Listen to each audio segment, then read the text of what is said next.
saying, Joanna, that I haven't been able to get you to have a meal with me for so long. I said, let's get Joanna. Can I have a conversation, have more people in it, and she will come. No, I'm just joking. Because I know you're a very busy woman, even busier now than you have ever been. So, shall we start by, well, I introduce myself first. Eleanor Lisney, and I'm the director of Cultural Access. We're based here in Greenwich, and one of the good things, and then we say good, and it's why we're here. It's 3 years ago we did a festival, and Joanna came and compared it for us in the evening. We had disabled people performing. It was interesting. One of them was do you remember?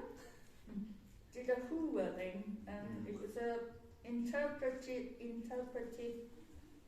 Hoover experience.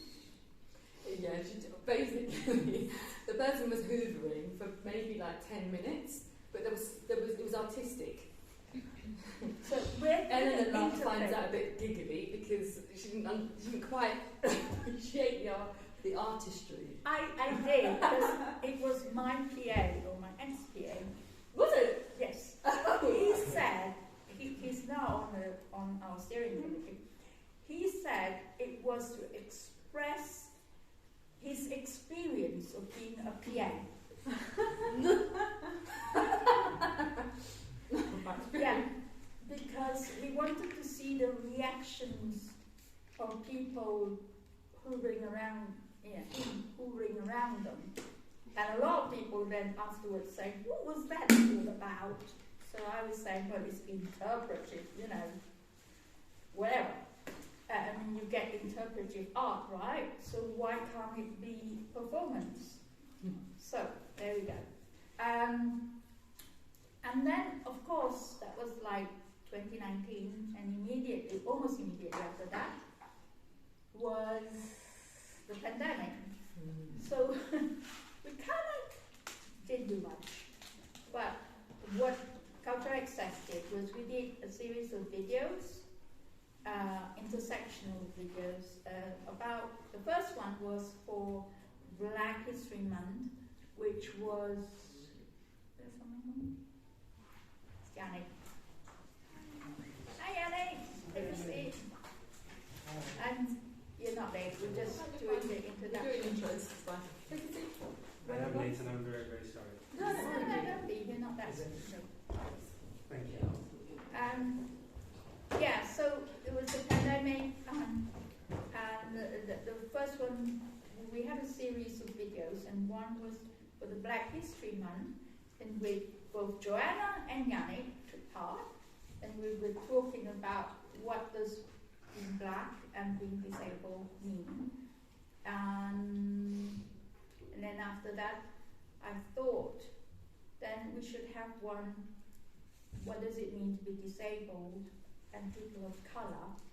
So we had a series of that as well. But all that was, well, the first one was in this building, in fact in this room. The other one was doing it people at home, because it was hybrid, wasn't it? Yeah, well, not hybrid. Actually, it was online. Yeah, it was a Zoom thing. So they were in their home, I was in my home. We just like talk. But after that, it was just too difficult to kind of manage. And I think each of us were in a sort of survival mode as well because of the pandemic. And I think that's it. I've done other things. What gives me confidence in this is actually 2 days ago, I was asked to be in a conversation with a friend, except she calls it a fireside chat, which is kind of funny, having a fireside chat in a Zoom thing context. But you know, we're talking about how to be inclusive, how to include diverse people and be co-productive, co-creative, not leaving out people who are in the minorities. So that sort of gave me the feeling that this is a sort of precursor of this. So I'm going to stop that unless people, I think most people here know who I am anyway. And I'm going to introduce Joanna, but I think I've lost touch with all these hats that Joanna wears because she's got so many new roles, I can't keep up. So you go on, Joanna. No, so Eleanor's quite right, to be honest. I run a consultancy which focuses on diversity, equity and inclusion, and we also have an executive search function, so we find really senior leaders to join organisations to lead them hopefully in a much more inclusive way, and that's across sector. So I started off in looking at the journalism industry specifically because that's where I started in my sort of personal career, but also that soon spread into finance, technology, education, I think now the legal sector, corporate services, etc. And the first, so today the consultancy I run is called Blue Moon, and that's what we focus on, that executive search piece and also that consultancy piece across those multiple sectors. I've been running Blue Moon, I've been running my consultancy for about 14 years. I started the first iteration of it when I was 18, and I'm 35 now. But then what happened was, it's taken different guises. So in 2015, after running the organisation for 8 years, I'd been asked by a big FTSE 250 company if I would bring it into their organisation, essentially, which I did. Which I did do, but I didn't give them the company. I created a brand for them that was modelled on my values and the values of that business, and that was called Hayden. And then I brought the business back out of that larger umbrella, and then it was renamed Blue Moon. So it's always been the same consultancy, it's just had a name change once. But why Eleanor says that I wear a number of hats is because I recently took on an interim role within the BBC as their head of creative diversity. So my responsibilities really are looking at our output across radio and our BBC Sounds, our iPlayer, and our TV, which is what we call network television, and what else? Sports and children's and education, and a view of the nations. So it's not a small job, which is why Eleanor is saying that I'm very hard to get hold of these days because it's crammed. But interestingly, at the same time, it's almost like that analogy when they say you wait for a bus for ages and then 3 come at once. Because I'd also ran in an election in 2017 and I didn't win, and then I ran in an election in 2021 and I won. So now I'm a common councillor within the City of London. So as you can imagine, the Queen's passing is like, again, throwing us into a lot of work because the City and the Lord Mayor, the City has its own Mayor, which is the Lord Mayor, and they're very much plugged into the Sovereign and the Royal Family. So I won that election and that was announced in March of this year. And then I'd also applied to be a commissioner for the civil service in 2019, and we obviously got this thing called a pandemic, which meant that no one was appointing commissioners because they were trying to save everything and sort us all out. And so then that appointment came in June of this year. So I knew I'd been appointed in January, but it wasn't announced until June. So I was like, great, I've got the councillor role, I can balance that alongside being a commissioner, because the business I've got a team and you can make it work. And then the BBC asked me to come in and do this 6 months, and they really did need a lot of help. And because they kind of gave me my first ever bursary, they paid for me to do my masters. I thought, actually, I don't mind doing that, but you know when someone sort of says, oh, you're just going to come in and do this, and then you get there and you realise they just said that to get me in. So it's been incredibly, it's the busiest I've ever felt, and I've always felt busy, and it's also the most pressured I've ever felt, because all three are very senior roles and they have a lot of responsibility. So that's just the context of which I should say that we're very, very honoured to have Oh, you. please. Yeah. So when I had the thought doing this, is because it's a sort of continuation of the interviews we had like 2 years ago when you were busy, but not as busy as now. So I felt a bit bad because I felt like I'm bending your arm to come here. But, however, I'm glad you spoke a bit about your journey so far.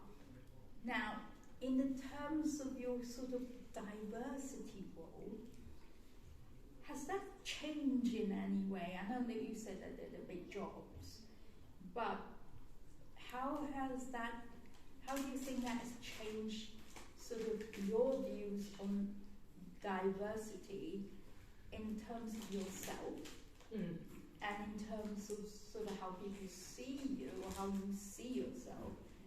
Sort of because I remember your interview. Yeah, when you were talking about. We did another series that Eleanor didn't. I don't know if you mentioned that one where we did an interview in here, didn't we? They were like one-to-one interviews. Yeah, those were the Black History Month. Oh, you're right. But then there was another one I did on the river. Oh yeah, that was about that there was being a disabled woman. Yeah. So there was that one still needs funding. So the reason I raised that is that we've had some quite intimate conversations. When it's one-to-one, you forget that you're actually. You can say a lot more than you remember, like you intended, because you're just you and one person, and then suddenly they show you back the video, and you're like, I really want everyone to know all of that. No, it's a really good question. There's 2 points there that I like what you said. Is first of all, sometimes like I might make a comment, and someone will go, "You're head of diversity," or but you're a diversity and inclusion person, or equity, and sometimes it's almost like you can't have a view because you're on something. And I want to explain what I mean by this, so bear with me because it does sound a bit controversial what I'm saying, but in that, in the role of the work I do as a consultancy, what I'm basically saying to businesses is attraction, recruitment, culture, which is retention, progression and development, that should not be impacted by the background, identity, sexual orientation, religion, age, any identity. That shouldn't impact whether I'm attracted to a job, whether anyone wants to, make sure I see the opportunity. It shouldn't impact, it shouldn't disadvantage me in a recruitment process. It shouldn't disadvantage me in feeling a sense of belonging or value in the workplace. And it shouldn't disadvantage me to progress. So what I'm not doing is policing society. I'm saying that in a business, whether you're private or public, you should be first and foremost, in fact only, thinking about skills, talent and capability to do a job.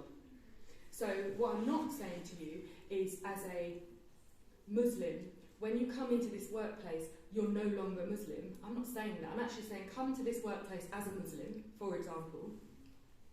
And where you don't necessarily agree, or your values are not aligned with others, you respect the difference. And if it's extreme differences, you still have to respect, but maybe you then exert tolerance. What you don't do is allow that identity to stop somebody who's Catholic, for example, being promoted. So I'm not here to tell you how to be your human identity and who you are. No one has the power to do that. We can't say, everyone, we want this difference, everyone come here, we want you to be yourselves, as long as you don't say this, or as long as you don't think that. But that's not what I'm saying. I'm saying that your identity and all of that, bring that to the workplace, contribute that, because by and large, your customers, your audiences, the service users, chances are there'll be someone with one of your identities or intersections that will be really pleased you said something in a meeting, because now that service is improved for them, right? But equally, I'm not saying to you that you can't have views, and I'm not going to cancel you. Equality is not taking it from one person and then giving it to another person. It's just saying, think about empathy for others, think about levelling the playing field. You can't tell me it's a competitive process if I'm starting the race in different places because of your system or process. I'm just saying that in the workplace, don't allow your personal views to impact on the progression, the sense of belonging, and the opportunities for people around you. That should be based on, can this person do the role? Not whether I agree with their life as such. So it's difficult because then if I have a view, people will say, but you know, so okay, here's a controversial view. I just don't like sharing it. But I don't like in the diversity debate when people say there's diversity and then there's the white male. I don't agree with that debate. I feel like everybody, diversity means difference, and I don't agree that that there is a homogenous group of white males. I don't agree with that. So I equally don't agree that. I also don't agree that men don't also face inequities, and people find that really controversial as someone that cares about diversity because they hold the white a white middle class, or let's say elite male, as the person of which the whole of society and structures are set to work for, right? So it's strange then that I should say, as someone that's trying to maybe level the playing field for underrepresented groups, that I also see that they kind of face inequity. But I see it sometimes quite a lot. So I'll give you an example of it. Like if you watch a film, and I don't know, I'm just going to think of the most dramatic soap scene you can see, and you know, a male has cheated on their wife or something, and the wife slaps the man across the face. No one flinches at that. But that's domestic, but like that's violence. Like it's the lowest form of communication. Whoever's on the receiving end, right? So in that sense, I think no one flinches. But if that was the other way around, I think Ofcom would get a lot of complaints about the fact that we've just had to witness such a vulgar scene. And I understand why. Of course, there's historical and structural reasons why that dynamic and that power dynamic. I'm not pretending I don't know that. Of course, it's entrenched in everything. I just think that we have to also be mindful that there's a really high rate of male suicides. There's a really high rate of men who are disenfranchised from their children. There's a really high rate of men who are victims of domestic violence. I just don't see that when we're talking about diversity and inclusion, we can truly do that if we're not thinking about the way that different situations and environments that impact. And if we're saying, I think we need to think about, if we're saying violence is not the way we want to communicate, then violence is the thing, not the receiver of the violence. Does that make sense? I don't know. So I might say something like that, and then I'll get, and you're supposed to think, you're supposed to care about inclusion. You're like, but I wouldn't accept violence in the workplace, whoever was being violent. It's just one of those sorts of tricky. I'd be interested to know what people think about that, if I'm honest. But that's the most simple way I could explain that. But I'm really interested to what you think of what I've just said, actually. Can we leave the... Oh, no, just get this. One thought, just while it's live, just while I think about it. I sign. I think you also need to think about unconscious bias as well, because that's a really big thing, and a lot of people are shocked. Even black people are shocked that the deaf community has its own internal unconscious bias. It's not only race and sexuality, it's how deaf we are, whether you can sign fluently, all these different things, and that's an ongoing issue. One thing that does upset me every day is the way that the media and television represent Meghan, Harry's wife. I don't like the way the media is stirring up issues for her, and I've seen it not only for her but other black women as well, and women who have some black ethnic background.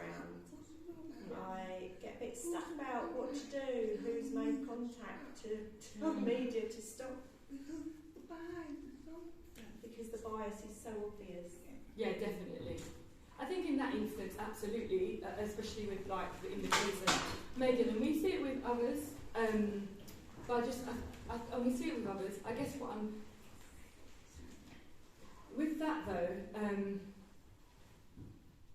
it's just typically individuals, and I'm glad that you said the media, because I do have faith in people, and I do have faith that there's people who can see actually that this is an obvious inequity in the way that different groups are represented. It's not just race, it's class, it's ethnicity, it's disability, it's age. It goes across many identities and many intersections as well.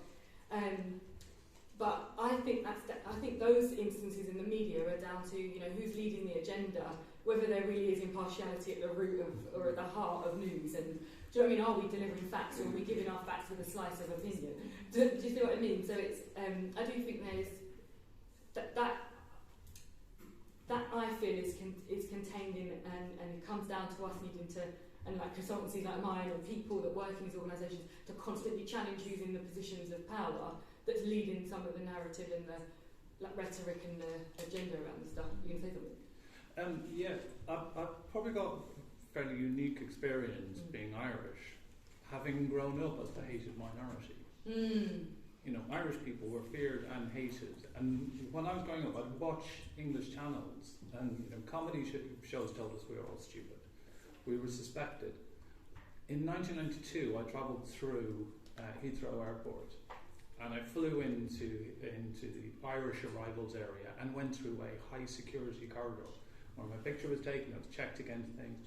The irony is now, with the peace process, that's cleared out. So if you've ever flown from Ireland, there's this corridor that brings you into domestic arrivals. That was the high security corridor. So, and it's a really good symbol of how things have changed. And suddenly we became white. We weren't seen as white. Even white as a concept in Britain is, relatively recent. It's now the centenary of Irish revolutionary period, and people talked about the British race versus the Irish race. Colour didn't come into it because the conflicts in the colonies in Europe were all between people who were now considered white. But it's a really interesting one for me because, that changed really quickly. Didn't all go away though. And one of the things that Irish people experience, we were accepted to begin with, but if you think about when you start to hear actual Irish accents in film, in television, that's been very slow coming. You go back to the cold feet thing and people quieting down their accents. You didn't hear a strong Northern Irish accent. It took Derry girls for you to have a proper Derry accent on British TV. And it's only been a process coming up, but because we can be invisible, because in a workplace people might not know you're Irish. I've had comments made in the office that people thinking it's funny that Irish people would only eat potatoes. They starved in the 1840s. Would only what, sorry? Eat potatoes. How stupid were they? Why didn't they eat anything else? The lack of knowledge about it. And that happened again when it was mentioned in The Crown. Apparently there was this outpouring of people who didn't believe that it wasn't the Irish were just stupid and only had potatoes. It's that everything else was exported over to the country, and it's a colonial crime. But it's a weird experience in that, and knowing Irish history, knowing that it's gone up and down and up and down. And you go back to the 1880s and the 1890s, the Irish were feared and hated. Then the Irish were the workers. And then, depending on what was happening with the Irish independence movement, different times, Irish people were the bad guys. And then they weren't, because there was somebody else.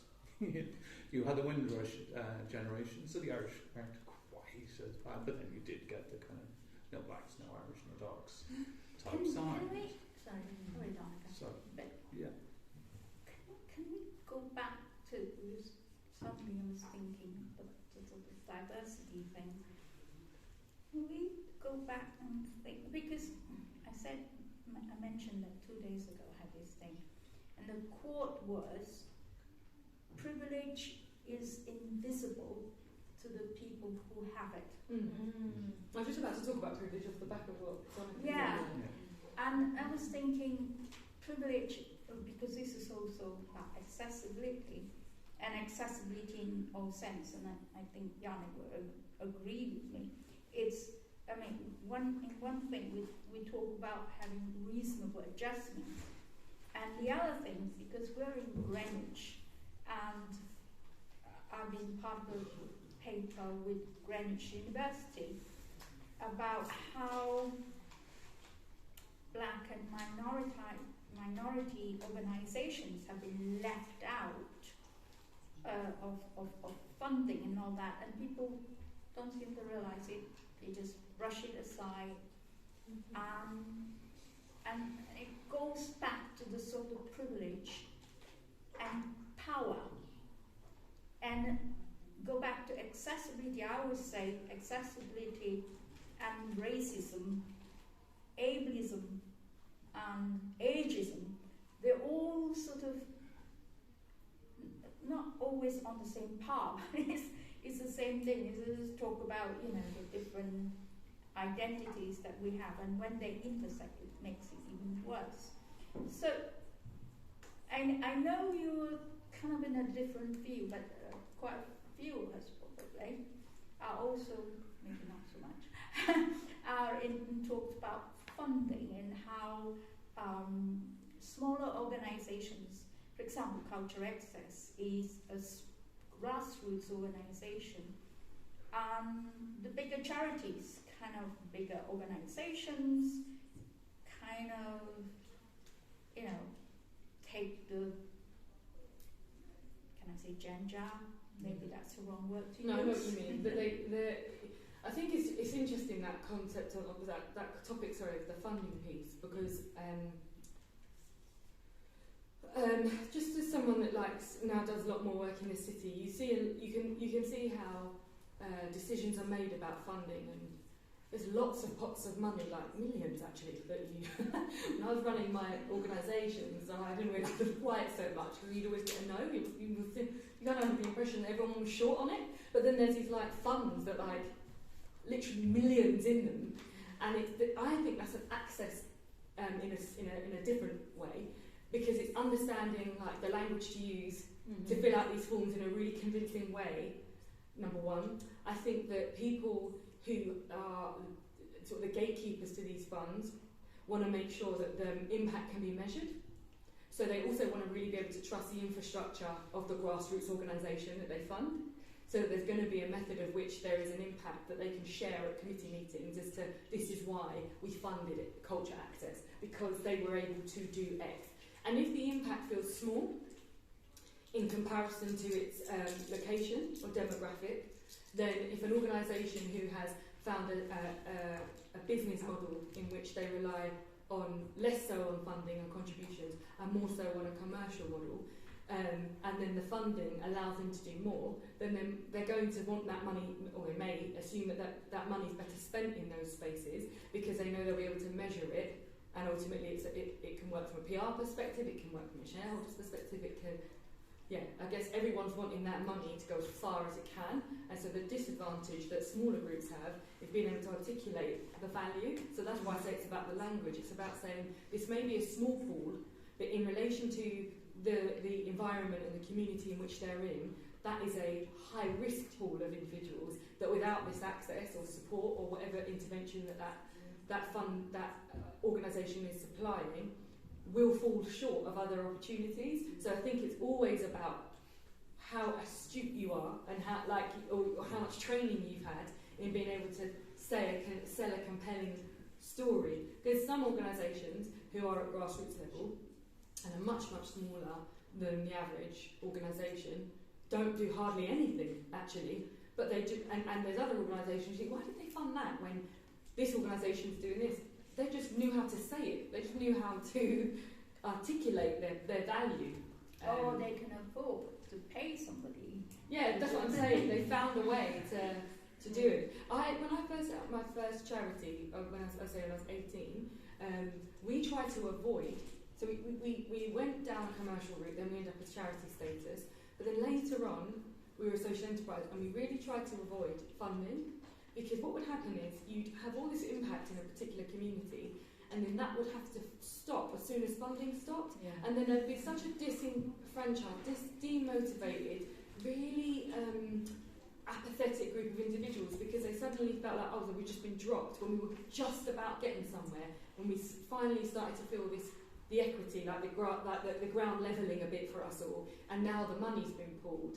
And it just makes people get this sense of hopelessness again, that actually they are seen as the weaker class or the undervalued group.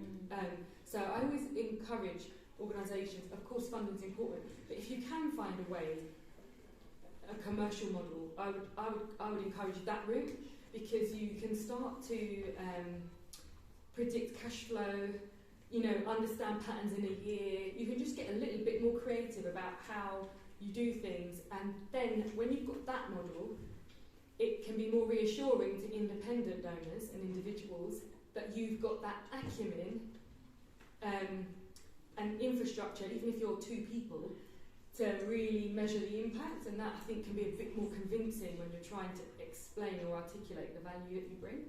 Could I give an example actually of exactly what funding can do? Shelter and the organisation. During the New Labour years, they got massive amounts of funding and were turned basically from a practical organisation into a report writing organisation, because they wrote reports for the government on homelessness. And then came the 2010 election. The new government just went, cut! And Shelter nearly fell apart. It had to completely rebuild itself from the ground up, because it was packed full of researchers and there was nobody left who really knew how to do anything on the ground. Now they managed to do it, but it's just a very clear example that the political line that's going, where the money is being put, and I think one of the biggest problems we have now at the moment is there is so much diversity at the top. There's a backlash against diversity and things because people think that's enough, and it's coming. Cruella Braverman has said that she's anti-woke because we don't need anything to help. Because look at me, and I'm here, and James Cleverly's here, and we're the most diverse cabinet in the world. So they're taking money out of diversity programs deliberately.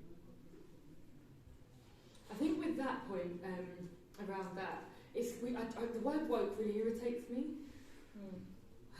Especially when there was when I first even started having these conversations in my teens, we didn't even use diversity. We should say underrepresented, or because they just weren't represented, they just weren't visible in places. When you say the diversity thing, it feels even the word diversity starts to feel tokenistic or a corporate slogan. And actually, it's about people. Much prefer if they use the words people or the culture of an organisation, rather than this diversity thing. Because then you get into, someone said it, I think it was is it Daniel Baddiel?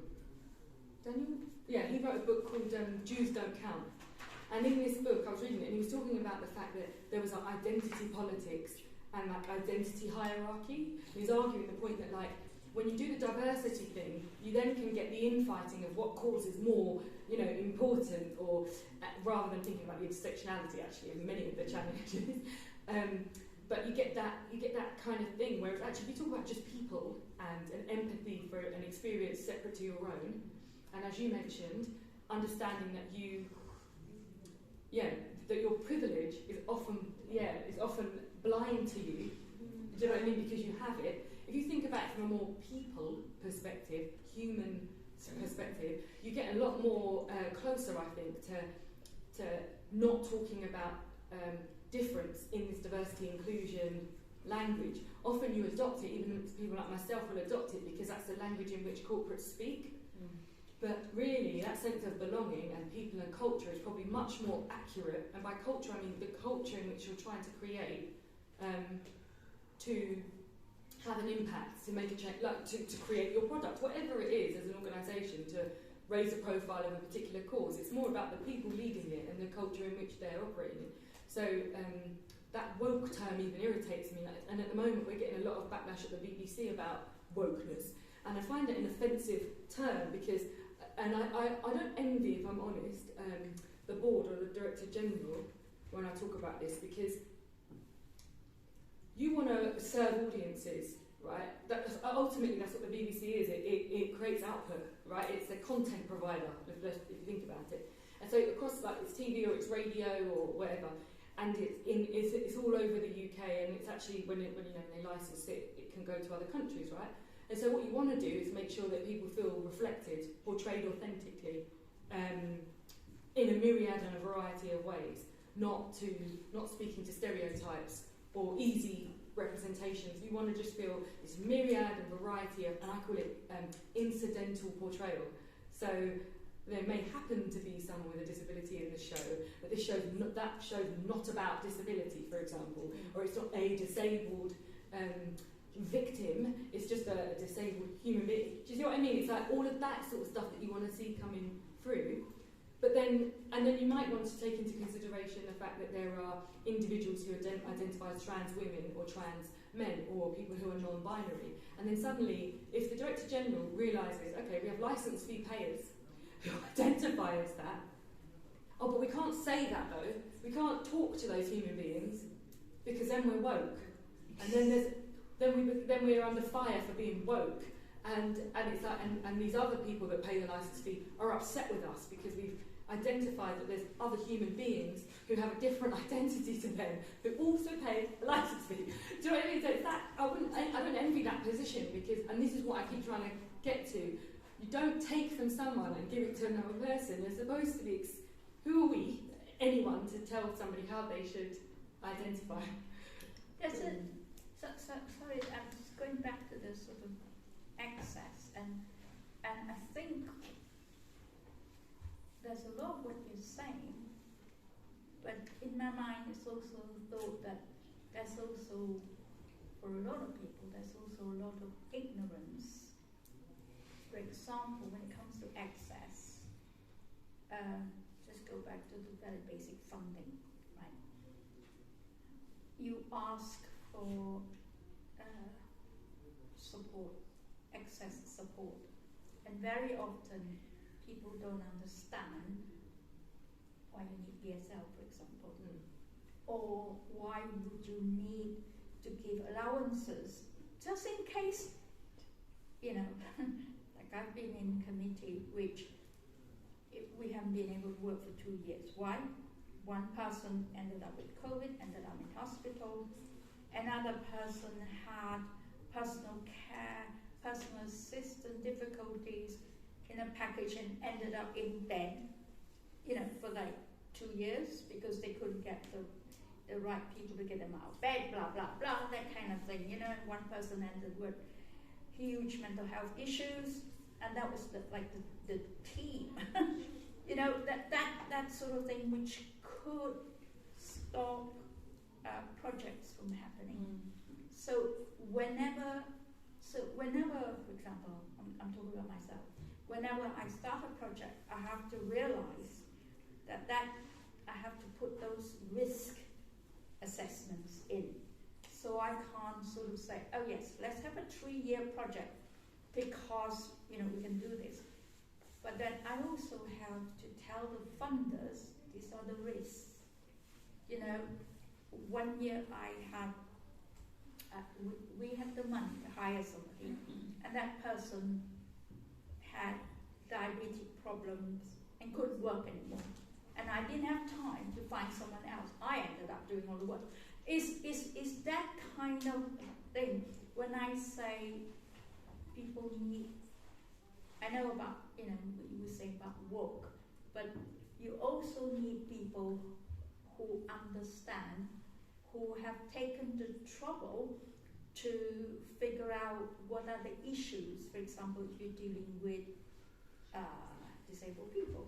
For example, if you're dealing with single mothers. For example, if you're working with, people who, like you say, non-binary, the sort of issues that they can come. And I can understand why, big charities would rather work with a known quantity. They would just need to give one invoice and not have to, worry about all those different things. However,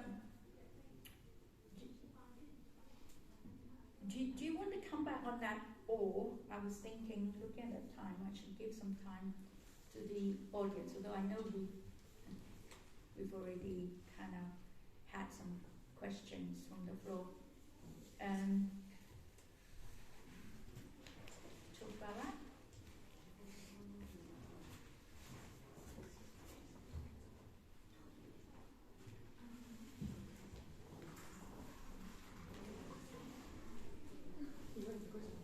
No, waiting for you. Do you want to answer? Sorry, Or shall I open it? Oh no, I don't mind. Anyone else? Sorry, I thought everyone was going to ask questions. I've got something to say. I work in education, and for the last year I've been working for a deaf-focused company, and I'm the only deaf person. All the others are hearing people. The manager is a black woman who set up the company and wanted a high quality service, but this month the college kept quiet. It's been a really successful year, and the college kept quiet. And then advertised for communication support at level 2 BSL, which is very, very low, meaning that deaf students in the college expect to carry on with our support, and that suddenly disappeared. So people at the top, when they look at the word inclusion, they're not interested in the specifics and the settings. They're only interested in just general and generalising, and I find that a very dangerous path. Because all the hard work that's been done with the DDA in the good old days, Disability Discrimination Act, that helped to define the difference, the spectrums, and now it's all just become blurred. So what can we do in that area? And that also has had an impact on funding as well for the charity. But in my workplace I've seen just the attitudes. They don't care about the difference in diversity, they just care about the money. And that's had an impact on the young deaf people. So that's just one example of where I've seen the word inclusion and it's been manipulated. I think that happens a lot. The challenge is, I think, that in in the more sort of corporate space, or private sector, if you like, those businesses are willing to listen to someone like yourself to explain those nuances. So they're more likely, and they'll pay you a really high fee to tell them, to explain to them that there is a spectrum when it comes to being deaf, for example. There is a spectrum when it comes to being any identity, right? Where I think it struggles, where you're a college or something to do with a local authority, is the government doesn't give them enough money. Their budgets aren't, like schools complain about this all the time, like I'm a governor of schools, and they're constantly at a loss, like they operate at a loss to build on, for example, if you think about SEND, so children who are SEND, the way that the schools have to almost like manipulate to get enough money to deal with the specific needs of a child, for example, with additional educational needs. As a governor and as the link governor for SEND, it's awful, like what they have to go through to try and get enough funding to support individuals, like, because you could have two children who have autism and they experience autism in two very different ways.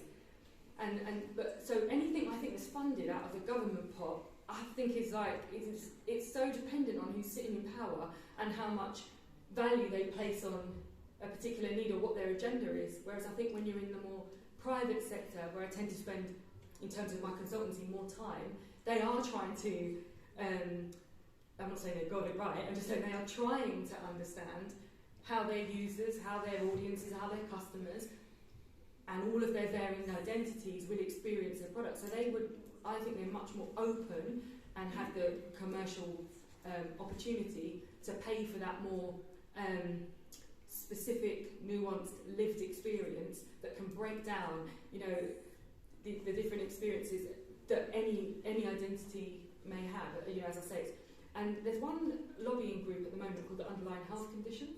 Don't know if anyone's heard of that, but it was launched following Jack Thorne. Yeah, it was launched after Jack Thorne's speech at the McTaggart speech at the Edinburgh Television Festival, and he did this incredibly emotive speech, and as a result the television industry really responded to this, and that lobbying group was embraced by the broadcasters, and they recently launched just in August TAP. And part of TAP you have these 5 A's, and one of the A's is anticipate.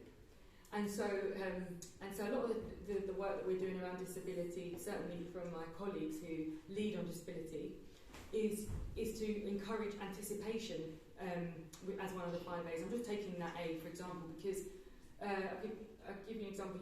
You're speaking into the experience of hearing and non-hearing.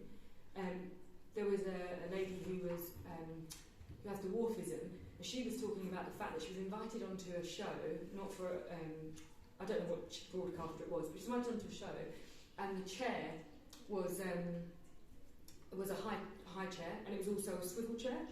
Now, that means, without even thinking, it goes back to the point on unconscious bias, that the person creating that show didn't even anticipate, that's what I really aim, that there could have been somebody with dwarfism who could have been able to compete in that game show. In the same way that people won't anticipate that there may be someone that needs BSL.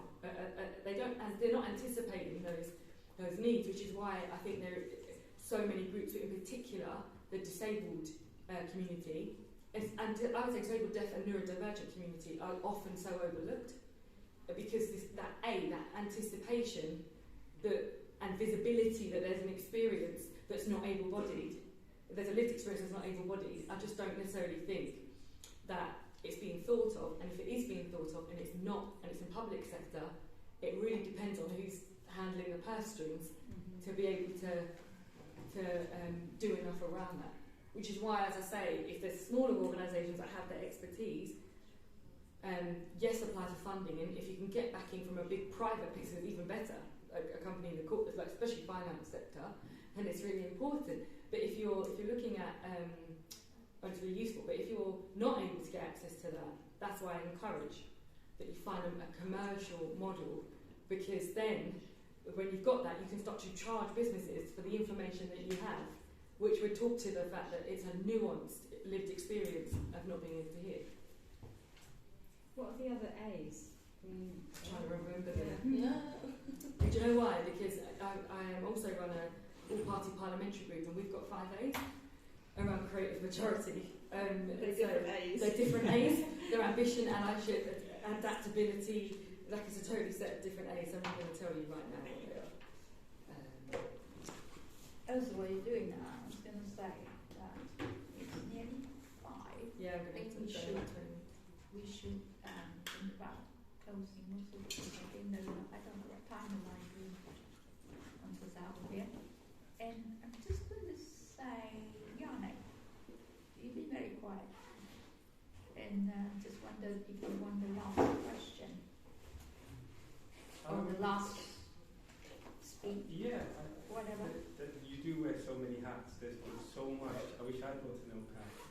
But no, there was a lot that I could take away from today, and I'd probably take it in terms of how I process human typically, and we'll probably have more questions with regards to. But today I was thinking around the culture of money, as you were speaking, itself, and our use of money, whether it's in the private sector or it's in the public sector, and I guess what impact you made, your thoughts around what that does in terms of accessibility and in terms of inclusion. I'm mindful here of the cost of living crisis. Yeah. On the one hand, funding, whether it's coming, the grant maker is a business, Yeah. in terms of a contract, or it's coming from a local authority or anywhere else. Serves a purpose when it hits. If it's a good organisation and you do hit those outcomes, it is obviously delivering a service to people, and there's a good in that. On the flip side, we live in a culture, and I'm broadening this conversation now around when we live in a culture which is spending a tremendous amount and leaving young people with that. And then there's a relationship between poverty and inequality. And I just wanted to know what your thoughts around that in terms of the culture of how we use money. Yeah, it's a big question. Can you help me by breaking it into I'll try myself. different areas? I guess there is, if we look at the debt levels, we're about to borrow now at the moment. When we say we're going to borrow, who are we borrowing from? It has to come from somewhere. Who is going to pay is where I'm leading the conversation, and obviously it's the next generation. And so when we're talking about equality, and we're talking about some of the inequalities, whether it's age or it's something else, are we therefore passing it on ultimately, or are we actually formulating solutions with the activities that we're doing? I totally, and it's interesting because it's like when we had the pandemic, and then they did quantitative easing, which I looked up to try and understand how are we going to get all this money to do all of these things, and they're essentially just printing it. It wasn't actually money that we weren't taking it really from anywhere, we were printing, right? And I just knew, and I went to a talk where at the time the head of the Bank of England was talking about all of this, and all I kept thinking was, who's going to pay for all this eventually? Who's this going to put back even further? And so when this cost of living crisis was kind of even flagged as a term, I was like, we were walking straight into a crisis about cost of living, because there isn't this endless pot of money, and when it comes out of central government, now there is, that's why I keep talking about this sense of private wealth, because if you think about the private equity companies and those people that own billions and millions of pounds, right? It's really difficult to think about it, because that's why I always implore people to be really entrepreneurial, because I feel like the only way to beat this inequity, financial inequity in the system, is to find something you can sell and sell and sell and sell and sell and scale in some way, because we haven't found a structure in which yet there isn't an inequity from the start. Does that make sense? Yeah. You're just trying to get the money back from those that from those that don't have it. They're robbing the. You're just robbing them to pay them, right? So that's why I'm always thinking in a way, even from my own personal financial journey, I always felt most disadvantaged financially when I was in what felt like institutions. So whether it was the institution of school, although I use school as a social mobility tool, I use that to learn and then get a job, if you like, right? But I always feel like it's those institutions that are largely public, right, that can keep replicating systems, isn't it? That keep replicating the same inequities, inequalities, the same challenges, and then you get a government in that recognises that, and they do something to change it, so long as they're in, right? And then people don't like that. They go, no, they're taking from us, and so then everyone votes the other way, and then they want it back, right? So sometimes I feel like this is my personal opinion. I don't have the answer, but I guess my personal instinctive feeling to it is always that to find this entrepreneurial, even if you're in an organisation, not everyone wants to be an entrepreneur and likes the pressure of all of that. But I felt like the only time I've ever felt a bit more liberated from those things is when I found an independent way of having access to wealth, if that makes sense. Because otherwise I feel like I'm always at the mercy of its distribution from those positions of power. Does that answer it? It does, and it's a delicate question, because even as I was asking it, I got lost in my own question. Yeah, because it's difficult. I guess there is the interpersonal level, in terms of some of what we were discussing, how this may unfold on various different levels. And then there is the institutional and perhaps the structural level, which carries a historical element. I think you touched on it earlier on as to how that may then facilitate a money culture today, which actually adds to the inequality itself, because we're driven towards that as opposed to.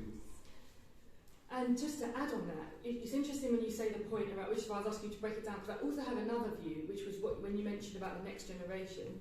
So you're absolutely right. The next generation are walking into, well, if we don't do anything about it, they're going to have quite a toxic, financially toxic environment, right? But then they're in this world of social media and influencing and the rest of it, whatever that is.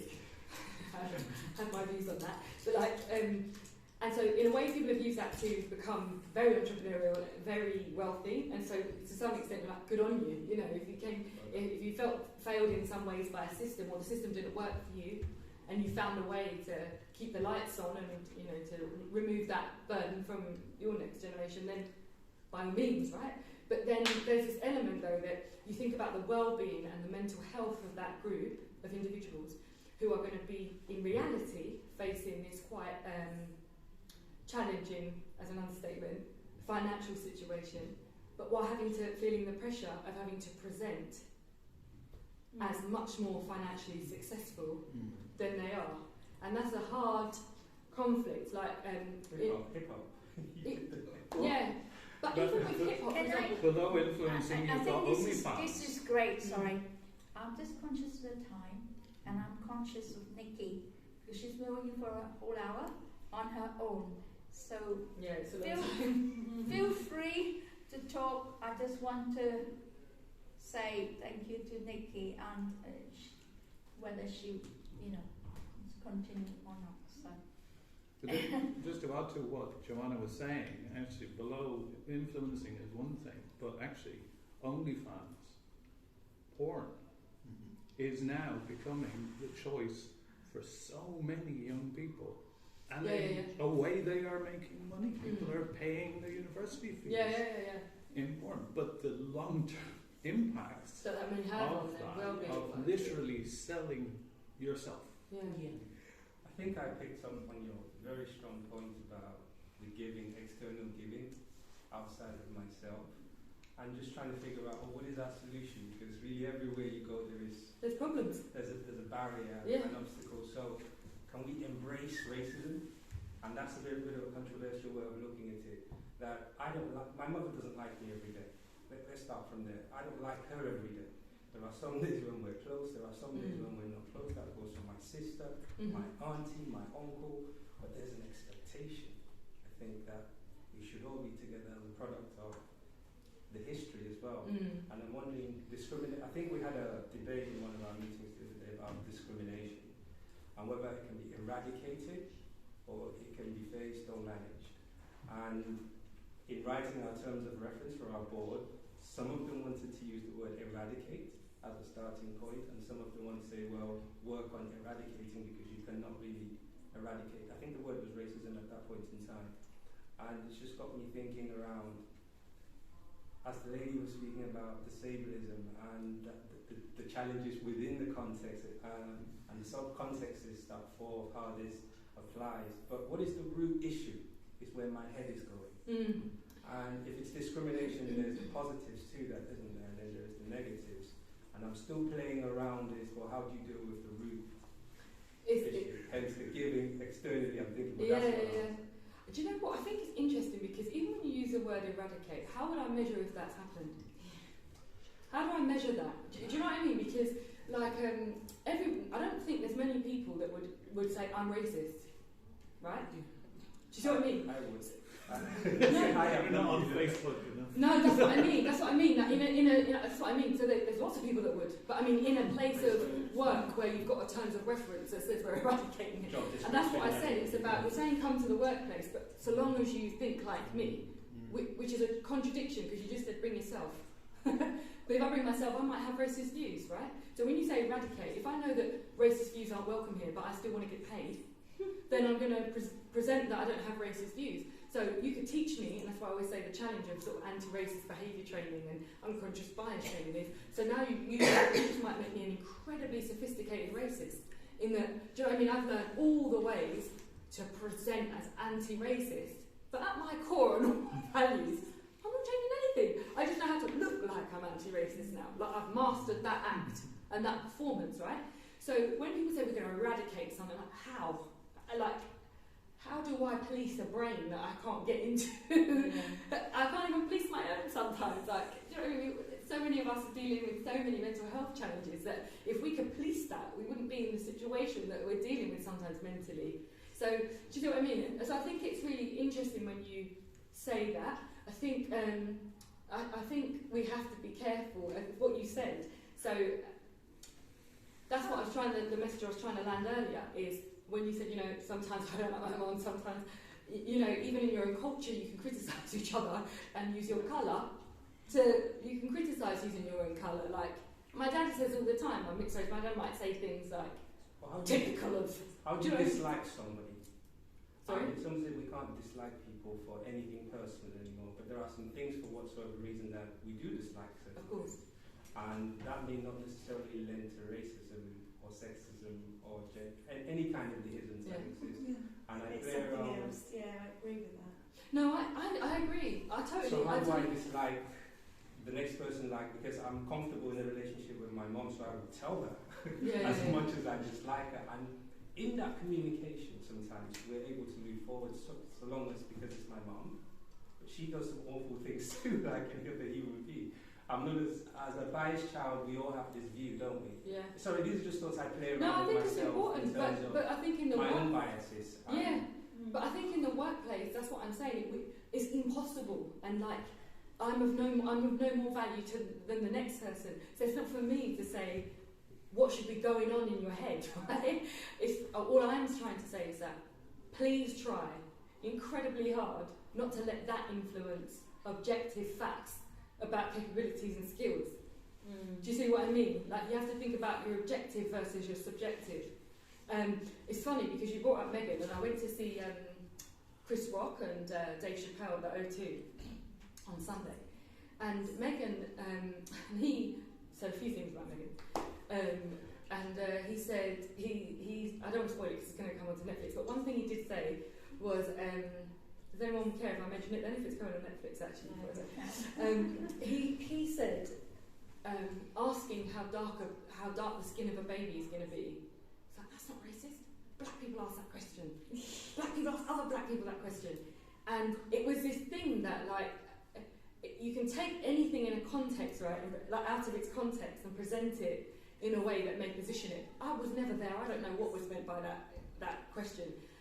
But my brother is mixed race and he's married, his wife is white, and they're having a baby. I've wondered that. I've wondered, but darker than me, lighter than me. It's not because I don't want to change how I feel about them. It's just my point. I just wondered. And equally, like my dad said when he met us for the first time, obviously my mum gave birth, and we were so like, he was like, are they mine? Like, he made a joke with her because we were so fair. And then my grandchild is blonde.